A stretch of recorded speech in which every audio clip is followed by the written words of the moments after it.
want to bring in now Texas Democratic Representative Yasmin Vossoughian to talk more about this. Congresswoman, thanks for joining us on this. Appreciate it, especially on a holiday weekend.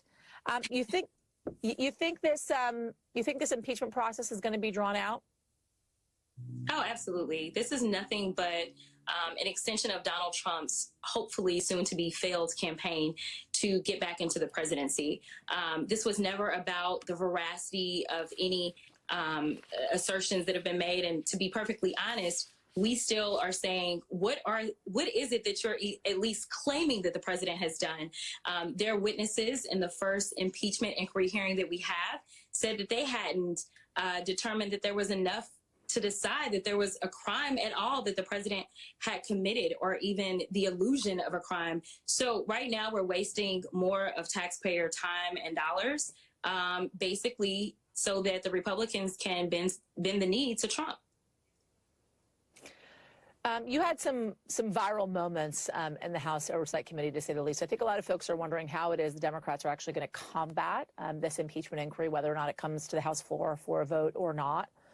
I want to play some of those moments for folks, and then we'll talk on the other side.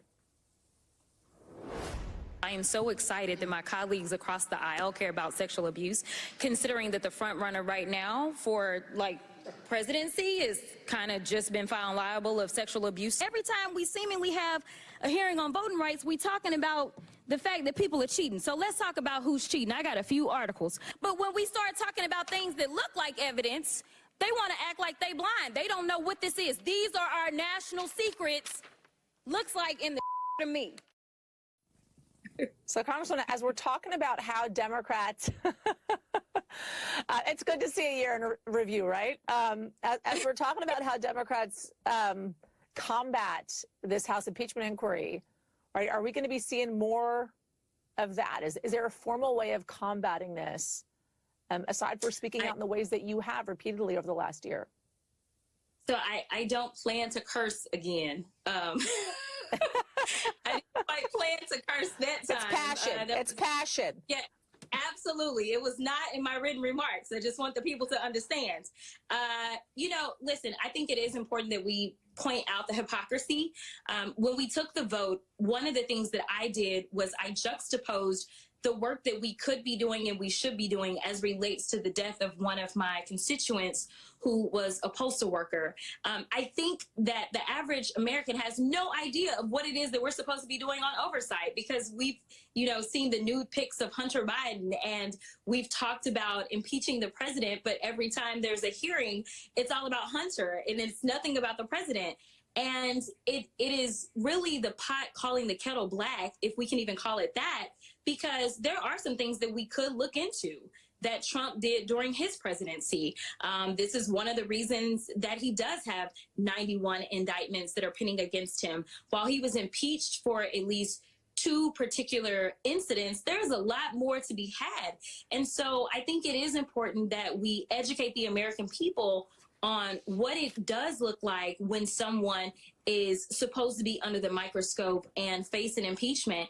And, we know that our chairman, James Comer, wants to talk about a loan that the president had with his brother when he has the exact same situation with his brother. And Comer is currently sitting in office. So, we will continue to point out the hypocrisy. If it was good for them, but it's a problem for us, then we're going to talk about it. Or we'll talk about Jared Kushner and the money that he has received in the billions of dollars from foreign entities, and we know nothing about it. And he was actually a part of Trump's administration.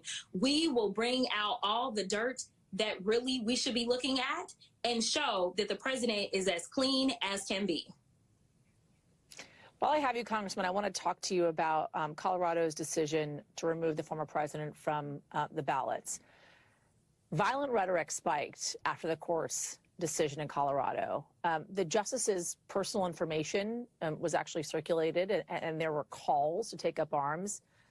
You had one law professor arguing that the Supreme Court should overturn Colorado's decision, in part because of this. Rejecting, as he says, Mr. Trump's candidacy could well invite a repeat of the kind of violence that led to the prohibition on insurrectionists in public life in the first place.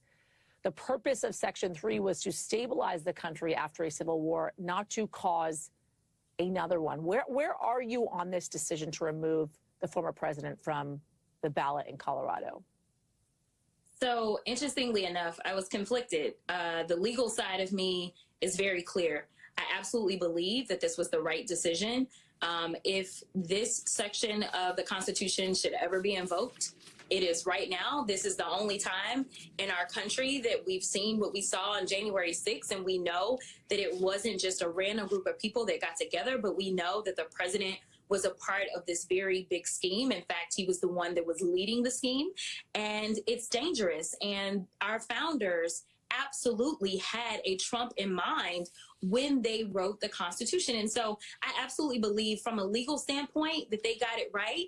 It's the first time that we've ever had to deal with this. So we don't know which courts it should be brought to and how it should be done. But I do want to point out that there are some Republicans that still exist. I think we've got MAGA, we've got Republicans, and then we've got Democrats. And we have a lot of cowardice that we see from some Republicans that just sit there while MAGA does whatever they do. But these were Republicans that brought this action. So all of this nonsense about President Biden is the one that's trying to do this, and President Biden is weaponizing courts and things like that. We're talking about a state court, number one. We're also talking about the fact that this was actually brought by some Republicans who really believe that Donald Trump has hurt our country as it relates to domestically as well as internationally, and that this needed to be enforced. And so we've got that part. Then you've got the side of me that understands what it is to be in politics today. And sadly, right, I could absolutely foreseen that this would potentially happen to these justices. I also know that this is all that's needed to rile up this MAGA base and really get them to turn out. So from a straight up political side and not talking about the law, I absolutely am afraid that it's going to make them dig in deeper and say, we've got to show up for our leader, our cult leader, our master. And that's the last thing that I want to do. And I also know that these people will bring harm to anyone's front door. Other Republicans, Democrats, judges, they have no shame, and they believe that this corrupt man will do everything that he can to make sure that he releases them from prison once and if he's elected.